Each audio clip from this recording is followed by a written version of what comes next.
Guys, review of Munjya movie starting చాలా interesting ఉంటుంది open కాగానే.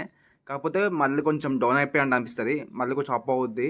కానీ లాస్ట్ 40 minutes అయితే మామూలుగా ఉండదు సినిమా, ఒక వేరే లెవెల్కి తీసుకెళ్తుంది. ఈ సినిమా చాలా మంది చూడొచ్చు, చిన్న పిల్లలు పెద్ద పిల్లలు అంతా ఫ్యామిలీతో కలిసి చూడొచ్చు సినిమా అయితే. బీపీ పేషెంట్స్ లాంటి వాళ్ళు, హార్ట్ పేషెంట్స్ ఉంటాయి, ఇట్లా కొంచెం వాళ్ళు చూడకపోవడం మంచిదే నా ఫీలింగ్.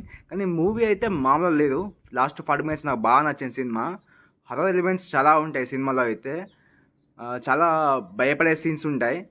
కానీ సినిమా తీసిన విధానం చాలా బాగుంది. మధ్యలో కూడా అంటే నేను చెప్పినట్టు ఎంత లో అయితే లో అని ఏమి కాదు, బాగానే ఉంటుంది సినిమా. ఎక్కడ బోర్ కొట్టదు మీకు స్టార్టింగ్ నుంచి ఎండింగ్ దాకా. కానీ హై మూమెంట్స్ అయితే చాలా ఉంటాయి, లో మూమెంట్స్ అక్కడక్కడ ఉంటాయి. కానీ బోర్ అయితే కొట్టదు సినిమా అయితే, చాలా బాగుంటుంది.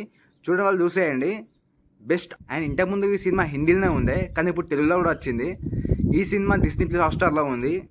డిస్నీ ప్లస్ హాట్స్టార్ లేని వాళ్ళు ఎక్కడ చూడాలో మీకు బాగా తెలుసు, అక్కడ చూసేయండి. కానీ సినిమా అయితే మిస్ కాకండి, మంచి సినిమా, చాలా బాగుంది. మంచి డయాల్స్ మన ఇష్టపడే వాళ్ళకైతే మంచి ఒక ఫుల్ మీల్స్ లాంటి సినిమా ఇది.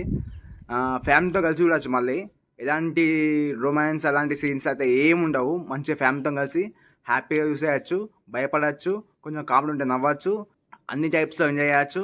సినిమా అయితే చాలా బాగుంది. ఒక చిన్న మెసేజ్ కూడా ఉంది సినిమాలో. మీకైతే చాలా బాగా అనిపిస్తుందని నా ఫీలింగు. నాకైతే బాగా నచ్చింది, మీకు నచ్చుద్ది, చూసేయండి.